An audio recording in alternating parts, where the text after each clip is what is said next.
at the same time. Pretty interesting.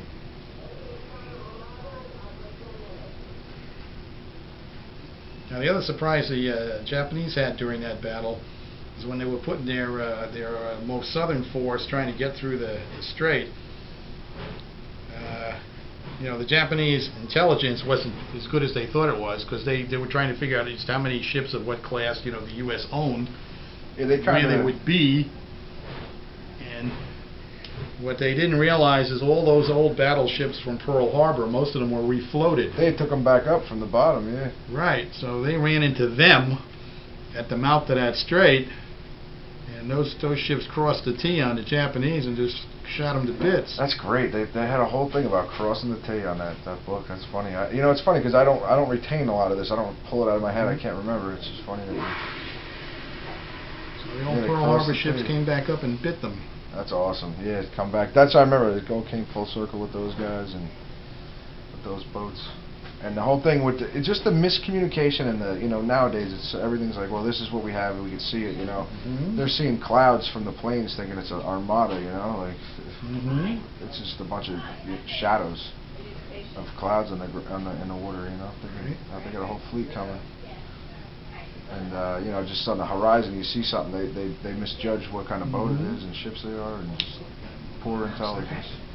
Well, back then, you know, you got to say that they're going to have poor intelligence. Yeah, exactly. Times were just different. The communications, the Japanese didn't really go into the radar too much. Right, their radar wasn't as good. Yep. But yeah, they talk about when they hit the I think the Yamato or whatever it was, they hit it with or was the other one, the first one I think. Musashi. Yeah, with the torpedo, and just how they just had a perfect hit and it pulled back the one panel so it was throwing up like a rooster tail on the front. And it was just taking on water, and it's just like the unsinkable ship took one good torpedo, and hey, all you need is one good torpedo. One good shot. Slowed it down. And it was still like the code, you know. These guys are limping away, let them go, you know. It's kind of interesting. Don't finish them off. They're limping away. They're beat. Yeah, you finish them up. Well, I mean, so you know, they did. They did. You know, but you know. It's just funny how guys, you know, they were beat, so they took off. You know, they got away. It's not like they were just sitting there. And yeah, that's wicked. Pretty interesting.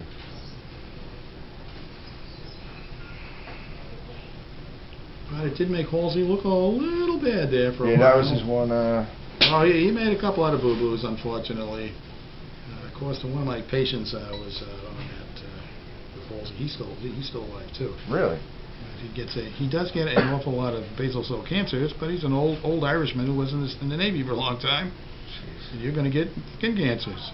Being on the wow.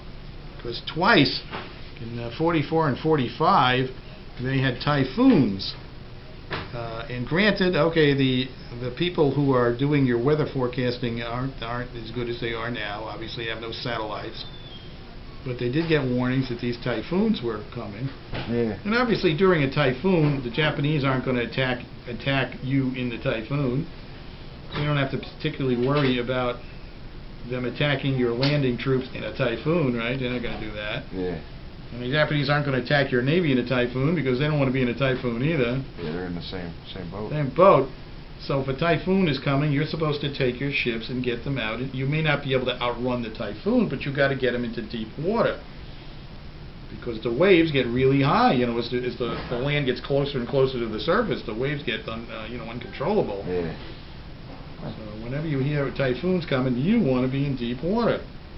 And Halsey would not let these ships in deep water. This is twice this happened to him in two successive seasons. Yeah. And he wouldn't let him go into deep water because he was afraid that the Japanese would come along and knock off our land troops. Yeah, because they were just providing cover basically. Right. So the U.S. Navy had to stay close to shore. Both of these times happened in the Philippines. The Navy had to stay very close to shore when these typhoons came in, and you know, some of these ships were getting hit by 70 and 90-foot waves because the damn Japanese weren't around. They don't want to get hit by 70 and 90 they weren't even there. Right, they weren't even there.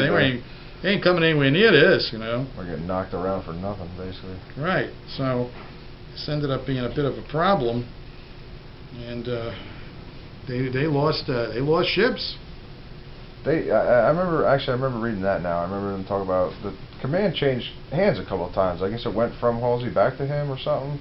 Well, he had to leave for a while because he had got a fungal infection. What's the fever? D-E-N-G-U-E? How do you... Dengue. Now, he had a fungal problem they couldn't get rid of. The guy's got that, He had to go back to San Francisco to be treated by a skin specialist to get rid of this fungus. Yeah, that's when he went back and his wife started losing it a little bit. I remember reading. I think he went back because his wife was back that way, and I think that's when they, she was starting to have little mental problems and stuff. But yeah, he was ill, so... And he came back, and I guess apparently the sailors, everybody really liked him though. When he was in charge, they felt like at least they had somebody who was this willing to fight. This guy's got our back. Let's go get it. So anyway, on the second typhoon, the Pennsylvania got the bow sheared right off it, but it managed to stay afloat. And there were 2 destroyers that were with it that were capsized from this, and the destroyer my patient was in flipped back over, and the other one didn't. So that went to the bottom. So he was in the lucky destroyer. He's still alive to tell the tale. But he could have just as easily been in the other one. Well, I said, what's